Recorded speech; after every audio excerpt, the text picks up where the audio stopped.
ಮುಕ್ತಿ ದೊರಂಗಿಲ್ಲ. ಅಮ್ಮನ ಗುಲಾಮರಾಗಬೇಕು. ನೀವು ಇದನ್ನ ಎಲ್ಲಾರು ಗುಲಾಮರಾದ್ರೆ ನಿಮ್ ಮುಕ್ತಿ ಸಿಗೋದು. ಅಲ್ಲಿ ತನಕ ಏನೂ ಇಲ್ಲ. ನಿಮ್ಮ ತಂದೆ ತಾಯಿನ, ನಿಮ್ಮ ಅಣ್ಣ ತಮ್ಮರನ್ನ, ಬಂಧು ಬಳಗನ ಎಟ್ಟು ನೀವು ಪ್ರೀತಿಯಿಂದ ಸಾಕ್ತಿರ್ಲ ಅಟ್ಟು ನಿಮ್ಗೆ ದೇವ್ರ ಅನ್ನ ಕೊಡ್ತಾನ. ಆ ತಾಯಿನ ಒಟ್ಟು ನೆನೆಸ್ಕೋರಿ, ತಂದೆ ತಾಯಿ ಚಲೋ ನೋಡ್ಕೋರಿ. ನಿಮ್ಮ ಅಣ್ಣ ತಮ್ಮರ, ನಿಮ್ ಬಂಧು ಬಳಗ, ಫ್ರೆಂಡ್ಸ್ ಎಲ್ಲಾರನು ಎಷ್ಟು ಪ್ರೀತಿದಿಂದ ಕಾಯ್ಕೋತಿರ್ಲ ಅಷ್ಟು ಇದನ್ನ. ನಾನು ಒಂದಾನೊಂದು ಕಾಲದಾಗ ನನ್ನ ತಿಪ್ಪಿ ಕಸ ಮಾಡಿದ್ರು ಎಲ್ಲಾರು. ಈಗ ನಾನು ಒಂದು ರಾಜನ ತರ ಬದುಕ್ತಾ ಇದ್ದಾನೆ. ತಾಯಿ ಪುಣ್ಯದಿಂದ ನನಗೆ ಚಲೋ ಆಗಿದ್ದಾರೆ. ನಾನು ಹೇಳ್ತೀನಿ ನೋಡಿ, ಭೂಮಿ ಮೇಲೆ ನನಗೆ ಗೊತ್ತಿರಂಗೆ ನಮ್ಮ ದೇವಸ್ಥಾನದೊಳಗೆ ಇದನ್ನು ತಿಳ್ಕೊಂಡಿರಿ. ನಮ್ಮ ದೇವಸ್ಥಾನ ಶ್ರೀ ಕ್ಷೇತ್ರ ದುರ್ಗಾಸ್ಥಳ ಅಂತ ದೇವಸ್ಥಾನ ನಮ್ದು. ನಮ್ಮ ದೇವಸ್ಥಾನ ಯಾವುದೇ ಕಾರಣಕ್ಕೂ ಇಲ್ಲಿ ಗುರುಗಳು, ಸ್ವಾಮಿಯರು, ಪವಾಡ ಪುರುಷರು ಯಾರಿಲ್ಲ.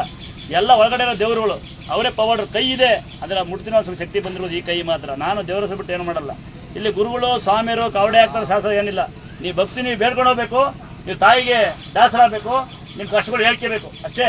ಮತ್ತೆ ನಮ್ಮ ದೇವಸ್ಥಾನದಿಂದ ಯಾರೋ ಬಂದು ನಿಮಗೆ ನಿಮ್ಮ ಊರಿಗೆ, ನಿಮ್ಮ ಮನೆಗೆ, ನಿಮ್ಮ ಕ್ಷೇತ್ರದಲ್ಲಿ, ನಿಮ್ಮ ಟೂರಿಸ್ಟ್ ಜಾಗದಲ್ಲಿ ಇಲ್ಲ ಒಂದು ಆಫೀಸಲ್ಲಿ ಬಂದು ದುರ್ಗಾಸ್ಥಳ ಅಂತ ಹೇಳಿ ಬಂದು ಯಾರೋ ಬಂದರೆ ಅದು ನಾನೇ ಬರ್ಬೋದು, ನನ್ನ ತಮ್ಮಗಳೇ ಬರ್ಬೋದು, ಇನ್ನೊಬ್ರು ಬರ್ಬೋದು. ಯಾರ ಹೆಸರು ಬಂದರೆ ₹1 ಸಹಾಯ ಮಾಡೋಂಗಿಲ್ಲ, ₹1 ದುಡ್ಡು ಕೊಡೋಂಗಿಲ್ಲ. ನಾವಂತ ವ್ಯವಸ್ಥೆ ಮಾಡಿರಲ್ಲ. ಅರ್ಥ ಆಗುತ್ತಾ ನಿಮಗೆ?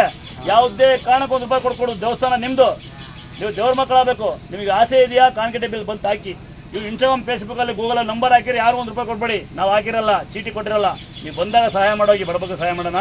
ಇನ್ನೊಂದು ವಿನಂತಿ, ಯಾರಿಗೂ ನೀವು ಮನೇಲಿ ಫೇಸ್ಬುಕ್ಕಲ್ಲಿ ಫೋನ್ಪೇ, ಗಿನ್ಪೇ ಮಾಡೋಂಗಿಲ್ಲ. ಇಲ್ಲಿ ಶಾಸ್ತ್ರಗಳಲ್ಲ, ಇಲ್ಲಿ ಗುರುಗಳು ಯಾರಿಲ್ಲ. ಇವ್ನು ಗುರುಗಳು ಅಂದ. ನಾನು ಯಾವತ್ತು ಗುರುಗಳಾಗಿ ಶಿಕ್ಷೆ ಪಡೋದೇ ಇಲ್ಲ. ಯಾಕಂದ್ರೆ ತಾಯಿ ತಂದೆ ಸೇವೆ ಮಾಡ್ಕೊಂಡು ಆ ತಾಯರಿಬ್ಬರು ಪಾಲ್ಗೊಂಡಿದ್ದಕ್ಕೆ ನಾನು ಸೇವಕ ಅಂತ ಇಷ್ಟಪಡ್ತೀನಿ. ದಯವಿಟ್ಟು ಆ ಥರ ಬಂದು ಯಾರು ಬಿಲ್ಡಪ್ ಕೊಡೋ, ಲೇಟ್ ಮಾಡ್ಕೊಳ್ಳೋ ಮಾಡಬೇಡಿ. ಇವತ್ತು ಭಾಳ ಮನಸ್ಸಿಗೆ ಬೇಜಾರಾಗಿ ನಾನು ಅಷ್ಟೊಂದು ಎಷ್ಟಂದರೆ ದೂರಿಂದ ಬರ್ತೀವಿ. ಅಲ್ಲಿ ನಮಗೆ ನಾವು ನೋಡ್ತಾ ಇರ್ತೀವಿ, ಅಲ್ಲಿ ಪಾರ್ಕಿಂಗ್ ವ್ಯವಸ್ಥೆ ಇಲ್ಲ, ಜನ ವ್ಯವಸ್ಥೆ ಇಲ್ಲ, ರೋಡ್ ವ್ಯವಸ್ಥೆ ಇಲ್ಲ. ರೋಡ್ ಇಲ್ಲ, ಇಲ್ಲಿ ಕಷ್ಟಿದ್ದಲ್ಲಪ್ಪ ಅಂತ ನಾವು ಅದ್ರ ಬಗ್ಗೆ ಥಿಂಕ್ ಮಾಡ್ತಾ ಇರ್ತೀವಿ. ಜನ ಎಷ್ಟು ಕಳ್ಸೋಣಪ್ಪ, ಮಳೆ ಬರ್ತಾ ಇದೆ, ಎಲ್ಲಿ ಕುಣ್ಸೋಣಪ್ಪ, ಹ್ಯಾಂಡಿಕ್ಯಾಪ್ ಪೇಷಂಟ್ ಯೋಚನೆ ಮಾಡ್ತೀವಿ. ಅಲ್ಲಿ ಪಾರ್ಕಿಂಗ್ ಗಲಾಟೆ. ನೀವೇನು ಮಾಡ್ತೀರಿ, ಬಂದ ಲೇಟ್ ಆಗುತ್ತಾ ಏನು ಗೊತ್ತಿಲ್ಲ, ಆರಾಮ್ ಬರ್ತೀರಿ, ಮೈಕೆ ನೋವಂಗಿಲ್ಲ, ಲೇಟ್ ಆಗುತ್ತಾ ಅಂತೀರಿ. ರಾತ್ರಿ ಸಾಯ್ಬೇಕು ನಾವಿಲ್ಲಿ ಆಯ್ತಾ. ದಯವಿಟ್ಟು ನಿಮ್ಗೆ ವಿನಂತಿ, ಇವತ್ತಿನ ಗುರುಗಳು ಅವತ್ತಿನ ಇರಲ್ಲ. ಇನ್ಮೇಲೆ ಯಾರನ್ನೂ ಹ್ಯಾಂಡಿಕ್ಯಾಪ್ ಪೇಷಂಟ್ ನಾವು ಬಂದು ನೋಡಲ್ಲ. ನಿಮಗೆ ಆಸೆ ಇದ್ರೆ ಬಂದು ತಾಯಿನ ಕೈ ಮುಕ್ಕೊಂಡು ಹೋಗಿ.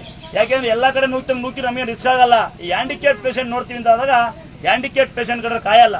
ನೋಡಿರಲ್ಲ, ಒಂದು ಅಮ್ಮ ಬಂದು ಹೊಸಪೇಟೆನೇ ಬಂದಿದ್ದು ನಾನು. ಏ ತಾಯರ ಚಪ್ಪಲಿ ಅಲ್ಲಿ ಬಿಡ್ರಿ.